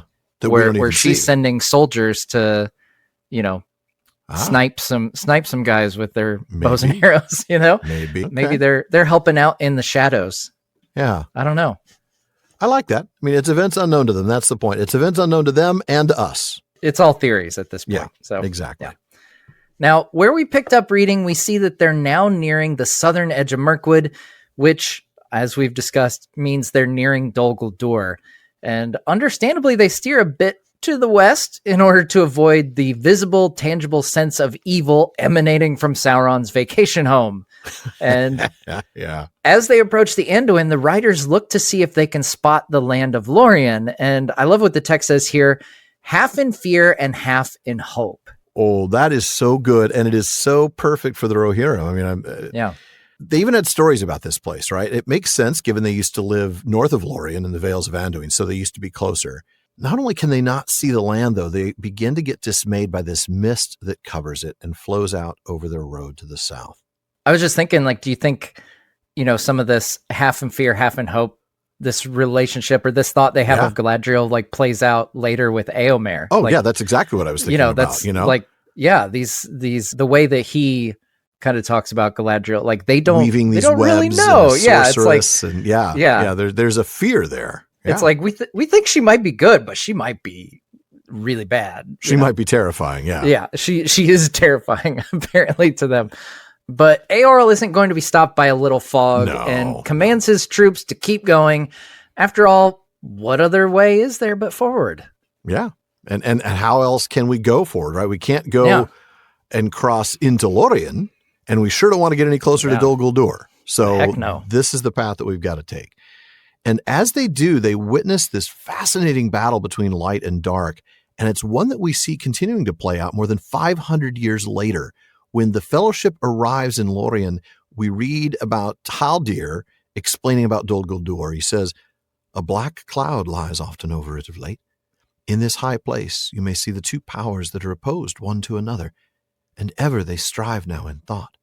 But whereas the light perceives the very heart of the darkness, its own secret has not been discovered." Okay, so that's 500 years from now when we see the black cloud lying over Dol Guldur and literally a battle that you can see. In this high place, you may see the two powers that are opposed one to another.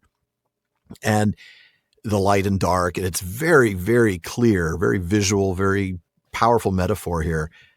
I want to see, though, can we connect this, like you mentioned earlier, to these events unknown to them that we talked about before?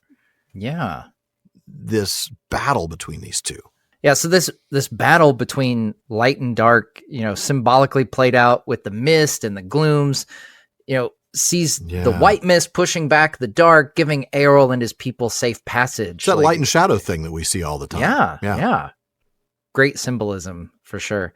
Borondir takes this as a sign that Galadriel's on their side, and he calls her the Lady of the Golden Wood, which is the same phrase. We talked about Éomer. That's exactly the same phrase that Éomer does use in The Lord of the Rings. That's right. Eorl, though, doesn't seem to, know or care, right? He's whatever, I'm going to trust Felaroth. I can trust this horse that I've been working with now for a few years. I know him well, and, he doesn't sense any danger. In fact, it seems that Eorl is just not impressed with Galadriel here. After he exchanges oaths with Cirion, we'll read in a couple of episodes, Eorl says that he has to go back, and he's explaining the journey to Cirion. He says there isn't a road on the west side of the river, and that none can pass, few or many, through the Dwimordine, where dwells the White Lady that weaves nets that no mortal can pass, which is very much in line with what Éomer says. Yes, it's very Rohirric, I must say. They seem to have a vibe when it comes to Galadriel. Yeah, that's right. Yeah, and it is also very, very Rohirric feeling that he is, trusting his horse, Mm-hmm. Yeah. It's like, I don't know about all that magic stuff, but my horse says it's fine, And he even says, Felaroth is no longer tired, and he can't smell any evil. I love that. It's a new paladin horse ability, right? Yeah, smell evil. And we see that Felaroth he's itching to get going. So let's go. Giddy up. He wants to be given his head. He wants to be freed. He wants to be able to run at full speed. Yeah. Yeah. So he bolts forward and the rest of his people follow behind. Interestingly, though, in a strange silence, as if their hooves did not beat upon the ground.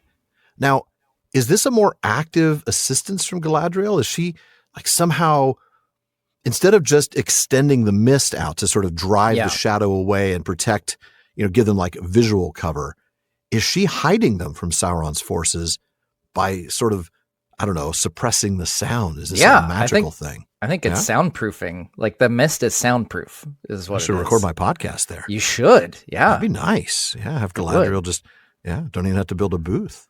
Yeah. I think it's good for your skin too. The mist. Oh, I'm sure. And the mist would be, wonderful for my skin. Yeah. It's too late for my skin, Matt. All right. Now, I do think you're right. It is an active thing. And this is no longer that's what like, I think. The first time I read this, I think I was imagining this force coming down and encountering the mist and everything. I was thinking of it almost as, oh, what fortunate timing that they're coming through at a time when Galadriel and Sauron are having this little battle. Yeah. I don't think so. I think we've really hit on it here. This is active participation by Galadriel. She is protecting them on purpose. And this is the clincher, isn't it? Because now it's not just a visual thing that may or may not be a coincidence because of her conflict with Sauron. This is some sort of active magical ability suppressing the sound. I think you're right. Yeah. This is not just a simple matter of like fog delay, 2-hour delay, no morning kindergarten kind of thing. This is a supernatural fog that we're dealing with. Oh man. I sadly know exactly what you mean. Yeah. Now, even though they've been on the road now for a week, they feel as ready to go as they did when they first left. Freshened up, man. Yeah. Yeah. And I say a week because we learned that on the third day after this, the mist was gone and they'd arrive at their destination. Right. And it was the 15th day of Virese. So it was the 13th when the mist came, and we know they'd left on the 6th. That's exactly right, because they talk about how they felt as fresh as they did the day they left on that day and the next. And then on the third day, the mist was gone, and it was the 15th of Virese. So yeah, the mist arrives on the 13th, or I should say they arrived to the mist on the 13th. And we knew from the account that they left on the 6th. So it's been a week. And then they get the 2.5 days through the mist. And as they come out of the mist, they're approaching the Undeeps, having passed the, quote, great eastward loop of the Anduin. Now that is interesting and warranted a footnote. Christopher Tolkien explains that this eastward bit appears to be, quote, in contradiction to the first citation given in the history of Galadriel and Celeborn, where the north and south Undeeps are the two westward bends of the Anduin. And that's also what the map shows them being. So I think this was just an error. Yeah. And as we mentioned before, it's the 15th of Virese, which means they've covered this distance in 9 days. And that definitely qualifies as a speed beyond hope. Yeah, it does. Christopher explains in a footnote, in 9 days, they had covered more than 500 miles in a direct line, probably more than 600 as they rode. Though there were no great natural obstacles on the east side of Anduin, much of the land was now desolate, and roads or horse paths running southward were lost or little used. Only for short periods were they able to ride at speed, and they needed also to husband their own strength and their horses, since they expected battle as soon as they reached the Undeeps. Now that means they covered more than 66 miles per day, and that's actually a slightly greater distance than Borondir averaged. Although his was over a 15-day span and not a 9-day span, and Eorl's horses would have been supplied better for sure. That's true. Yeah, they definitely had, pack animals and wagons probably bringing food. But still, even at that pace of 66 miles a day, they were able to husband their own strength and their horses' strength in order to be ready for battle. Now, speaking of battle, I think it is finally time at long last to get to the field of Celeborn. I think so. Here the text ends with a note that a description of the Battle of the Field of Celeborn was to follow. In Appendix A2 to The Lord of the Rings, there is a summary account of the war. A great host of wild men from the northeast swept over Rhovanion and coming down out of the Brown Lands crossed the Anduin on rafts. At the same time, by chance or design, the orcs, who at that time before their war with the dwarves were in great strength, made a descent from the mountains. The invaders overran Calanarthon, and Cirion, steward of Gondor, sent north for help. When Eorl and his riders came to the field of Celeborn, The northern army of Gondor was in peril.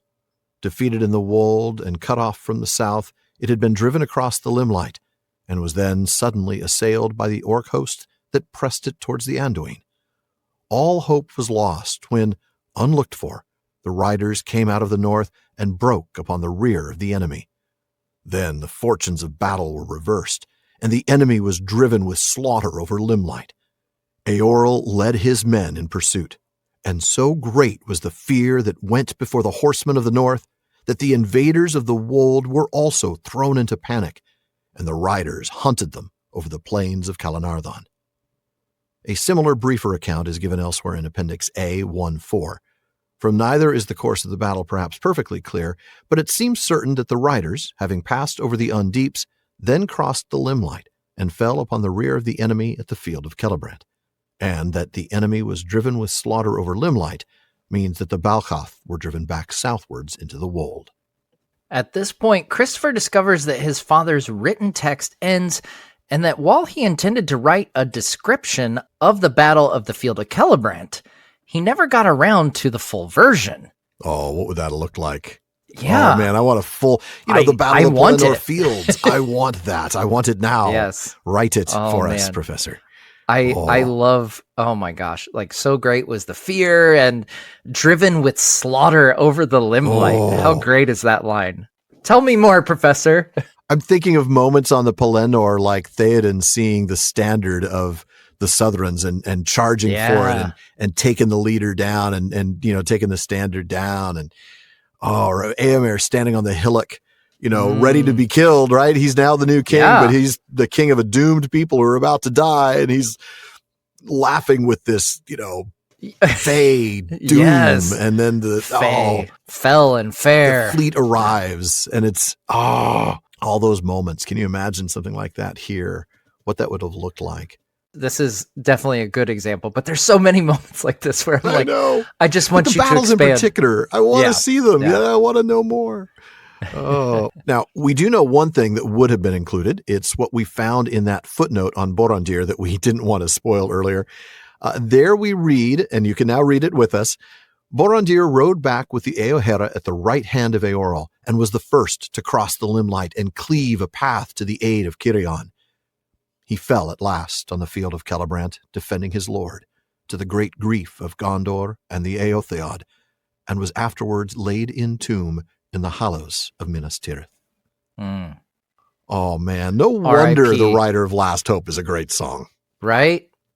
And I just love that, the idea that of all the people writing there, who's going to be the most eager to go defend the Gondorians? And it's him. And he, the idea that he charges, he's the first. It's Borondir. Yeah. Borondir goes to defend his lord. That's his job, right? You sent me on this incredibly difficult journey. My riding mate was killed. Right. If anyone had earned retirement, it's him. I know. He should be chilling up back in the fortified burg up there in the north. Making sure, what, Eorl, I'll keep your people safe while you go. Yeah. Right. Little vacation in the north. Maybe get a little skiing down in the mountains. Yeah. But then we see, he's honored too, not only does he get a song, which is awesome, but he gets a tomb in the hallows of Minas Tirith as well. Yeah. Resting with the kings. I mean, this is something serious. Yeah. Wow. This would be a heck of a story, wouldn't it? Borondir's story. Gosh. Yeah. As, an adaptation would be fantastic. I want to see more on this. I always think, with what we saw with like the Peter Jackson Lord of the Rings trilogy is that your secondary and tertiary characters are so rich. Yeah. And that's something that I think is, maybe, not that Tolkien's the only example of this, but no, of course it's something that unquestionably Tolkien does really well is that you get these secondary and tertiary characters that you end up, caring about just as much as the main heroes, like Eomer. Eomer's a great example. Yeah. Faramir he's a great example of, example. Eomer might even be considered a tertiary character. I don't know. I'd say secondary. Secondary? Yeah, secondary. Okay. Secondary. And same with Faramir, secondary. Tertiary, you'd be, now Glorfindel or, Like Baragond would be a Baragond. tertiary. He's not even in the movies, but he's a tertiary Right. character in the books who you absolutely love. Yeah. Yes, you absolutely love Baragond. Like Yeah. he's such a small part, but this is part of the magic of Tolkien for me is how It much really he makes is. you care about these characters. So yeah, I look at, you know, if you were to do a Foundations of Rohan kind of video or kind of movie, like Yeah. Borondir is one of those characters that brings the magic of Middle Earth because he's a secondary character Yeah. that you could care about so much. And what you get from him is a dedication to his people Yeah. and to, heroism that you get to sort of inhabit through that, right? Like Yeah. you love Gondor now and you love Cirion now because you see Borondir willing to do all this for Gondor and Cirion. Yeah. Yeah. It's You- fantastic. yeah. You care because he cares. Yeah. Exactly. And he's Yeah. such a great story. And I love that he's of mixed race, that he is descended from a captain of the North. I think that's just fantastic. And it explains also why he's able to make that ride in 15 I was going to days. say, maybe that helps out. It's in his blood to make that ride. Yeah. I don't think I did a lot of math about the riding, but now I realize those 15 days for him to get there, 11 days for them to get the army together, and 9 days to come back. So it's 35 days after the message goes out. Really, considering the distances involved, that's not bad. But it's not bad, but it's still, it's still a very long over time. a month. Yeah. Yeah. It's kind of wild. Incredible. But yeah, fantastic. I absolutely love the story of Borondir. Yeah. Now, lacking a full version of his father's writings, Christopher reminds us of the version in Appendix A2 that we would have covered this back in episode 352, I believe it was. Yeah, 4 episodes back. Yeah. Right before the Christmas break. Yeah. Yeah. So this tells us how the enemy came across the Anduin on rafts, presumably near the Undeeps, and how at the same time orcs were attacking from the west. Now, he continues to pull from that appendix. And since we covered it then, we're not going to go over it in much detail here. But I do want to have you take a look at the map. And if you do that, you can see the trouble that they're in. Cirion's forces are defeated in the Wold. That's the area to the south of the Limelight and Celebrant. They're cut off and they're driven across the Limelight into that little tongue of land between the Limelight and the Anduin as it curves to the east. Then they're attacked from the west. So they've got orcs to the west, Limelight to the south, Anduin to the east and north. The riders show up here, and according to Christopher's follow-up note at the end of what we read, seem to have gone past the Undeeps, then across the Limelight. And I have to say that description almost makes me think they came from the south or southeast when attacking the enemy. Yeah. But the Balcoth retreat south to the Wold. So I have to admit I'm a little confused, and it's no wonder that Christopher says, from neither account is the course of the battle perhaps perfectly clear. Yeah. I mean, battles can be confusing sometimes. They can. You know? I know I definitely want to talk with Brett Devereaux about this. I'm hoping that we get a chance to get him on, hopefully in the next few episodes. We'll have to see. Now, from neither account is the course of the mailbag perhaps perfectly clear. But it seems certain that Barliman, having passed over the bar, then crossed the common room and fell upon the rear of... No, I can't keep going. Matt, what does Barliman have for us tonight? Barliman's got a message for us from Justin in California, who asks, do you think the Tolkien estate will or should ever allow a writer to expand the world of Middle-earth with new books? Or perhaps completing stories like Fall of Gondolin? Oh man, that is tough. That is tough. The first thing that comes to mind, and I'm sure it's the thing you're thinking of as well, Matt, is the famous quote from letter number 131 about other minds and hands. I want to read that to get it in context, because I think people really do lack that context and think that it means something other than what I think he's saying here. Yeah. Now, keep in mind the context of the letter is he's writing to another publisher because his own publisher is like, no, we're not interested in the Silmarillion. And Tolkien's like, no, you've got to publish the Silmarillion. I really want the Silmarillion published. Yeah. And so he's talking to another publisher about the idea of publishing, get this, the Silmarillion and the Lord of the Rings. Yeah. And he's talking about what he wanted to do. He says that once upon a time, I had a mind to make a body of more or less connected legend. And he talks about what it would look like, right? What that body of legend would look like. That he would dedicate simply to England, to my country. He wanted it to possess a particular tone and quality, basically to feel like a northern story, a story of the Northwest. Then he says, I would draw some of the great tales in fullness and leave many only placed in the scheme and sketched. okay, Professor, you've done exactly that. Thank you very much. You've only sketched some of these things. He says the cycles should be linked to a majestic whole and yet leave scope for other minds and hands. This is important, I think, wielding paint and music and drama. Then he ends that paragraph with one word, absurd. So we have a couple of things to think about there. Number one, it feels like what he's saying is, yes, I wanted to do this. In the big picture, I wanted to do this. I thought this would be great, but that's absurd. So it's not what I've done. Mm-hmm. And second, even when I want to leave room for other minds and hands, he's very clear. Paint, music, and drama. Now, I don't mean, he's talking about other media. He's talking about other forms of storytelling. He's not saying for other minds and hands writing literary fiction. Right. Yeah. And I think that's important. I think it is too. Yeah.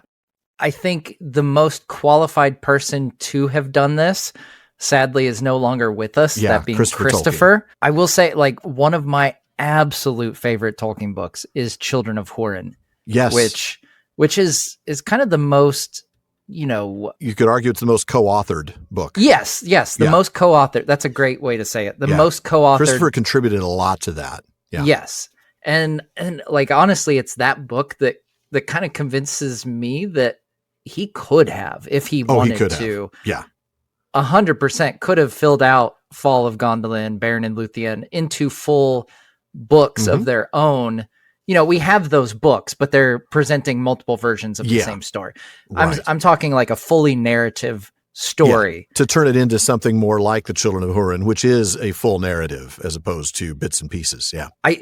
So I don't think it's impossible, that someone could have done it. I just think the one who could have done it is no longer with us and didn't feel himself worthy to do it is the thing. Every time he did fill in the blanks, you could tell when he talked about it in History of Middle Earth that he felt like he didn't do it right. Right.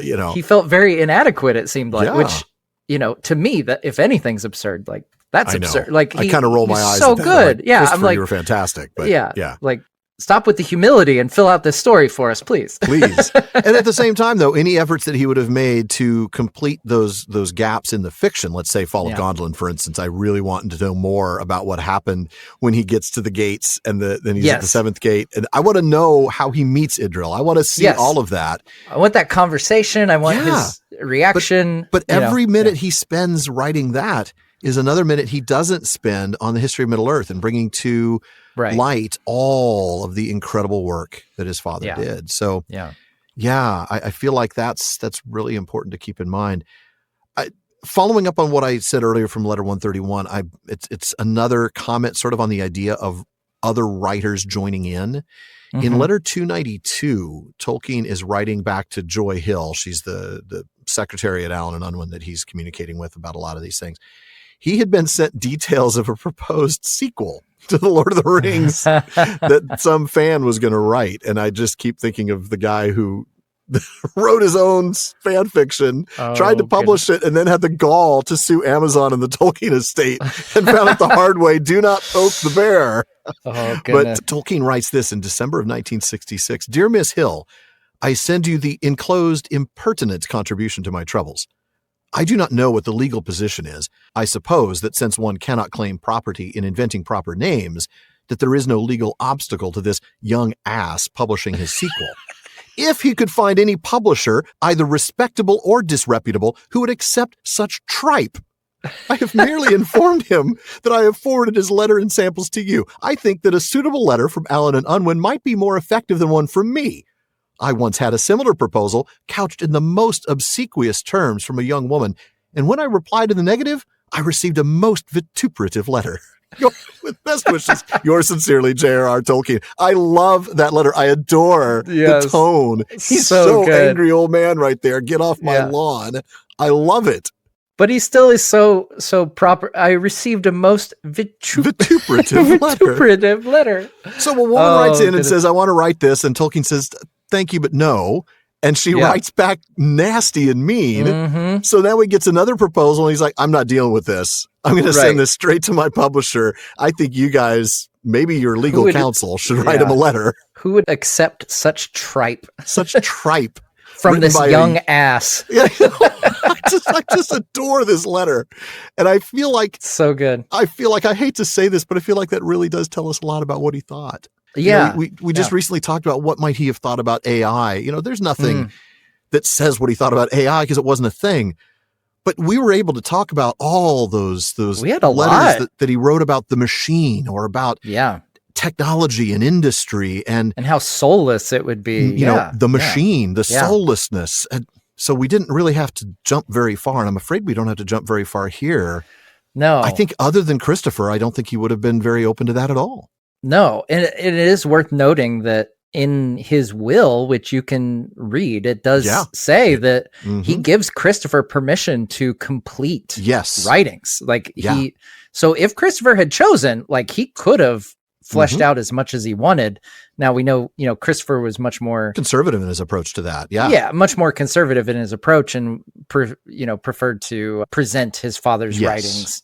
And to shed light on it and to, fill in very, very small gaps, like in the Silmarillion and in Children of Húrin. Yeah. Yeah. Yeah.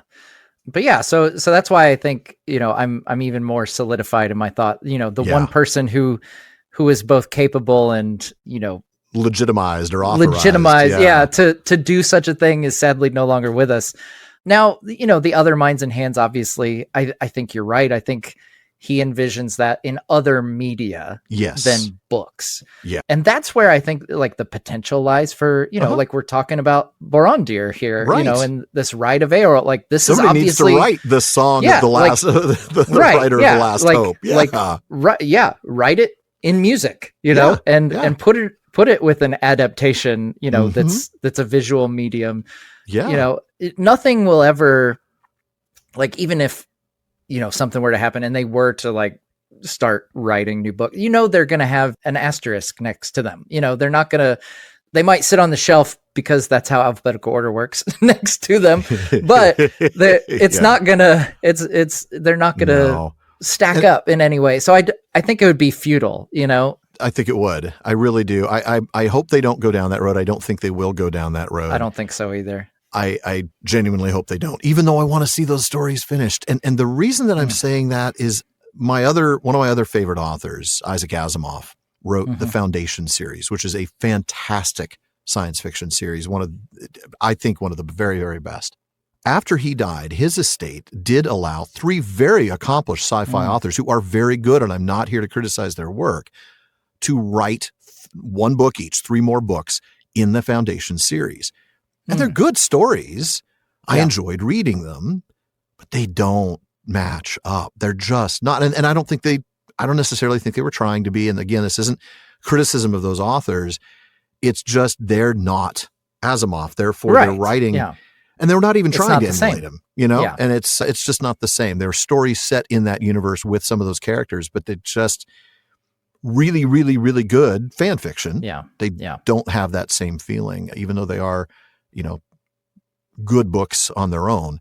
And I'm afraid that's what we'd get here, no matter who we were to choose, who the estate were to choose to write those books. Yeah.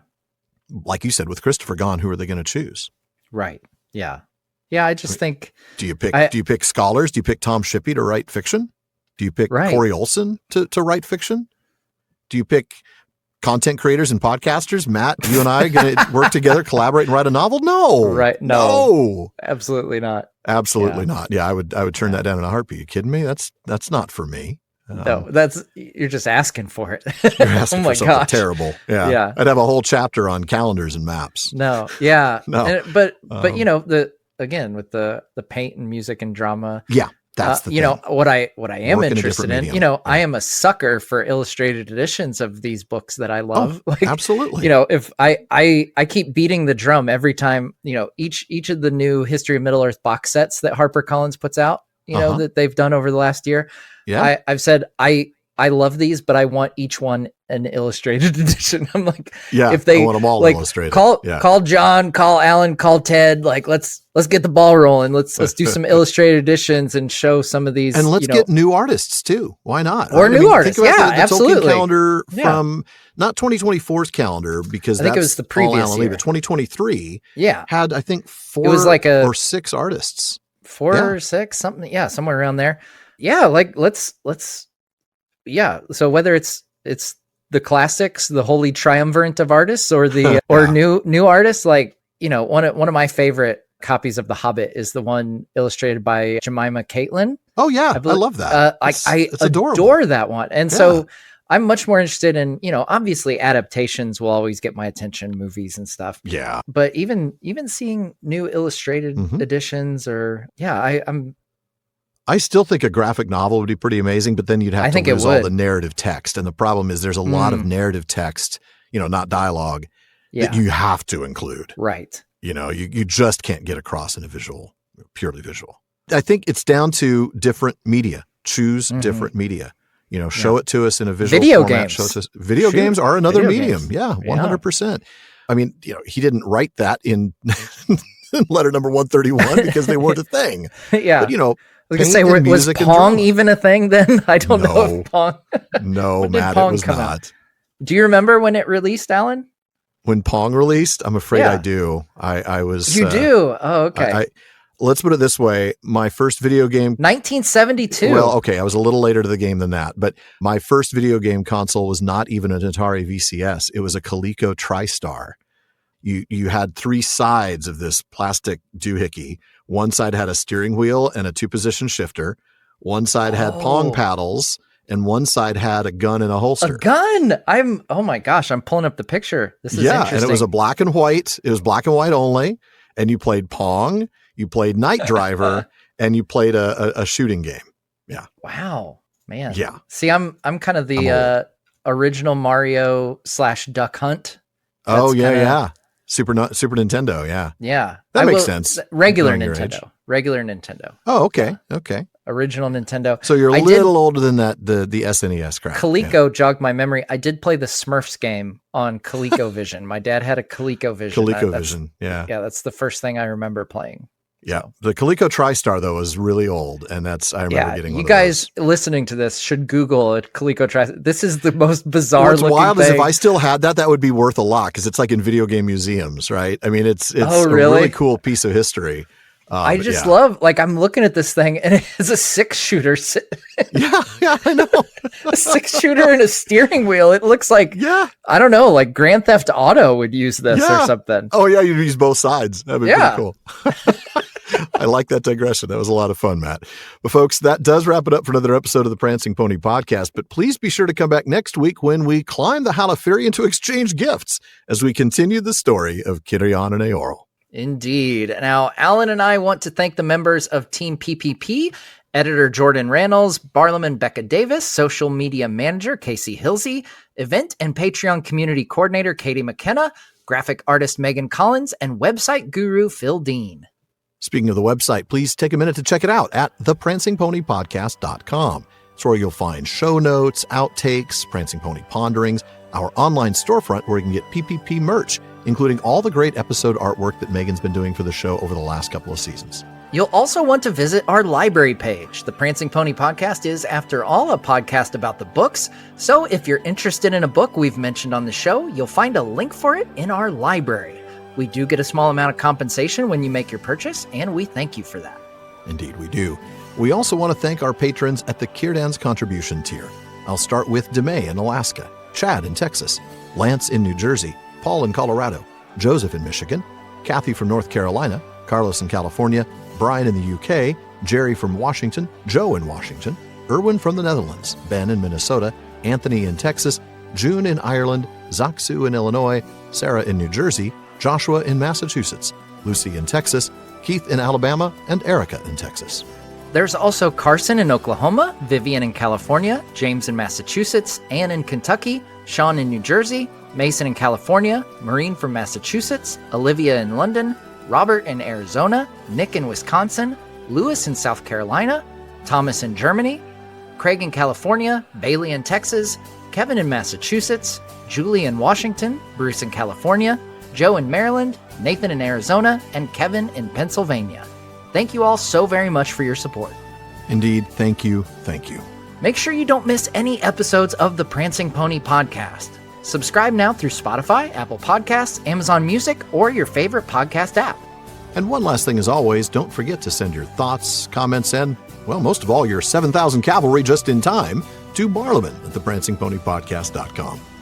And if you want your voice literally heard, well, just send us audio of your question. Visit podinbox.com/prancingponypod and record your question for us. Please be sure to still email the question to Barliman, though. Even though Barliman's been a lot more reliable lately, there is still a lot of mail to sort through. We'll try to get to you just as soon as we're able. As always, though, this has been far too short a time to spend among such excellent and admirable listeners. But until next time. This is the end. We are going. We are leaving now. Goodbye.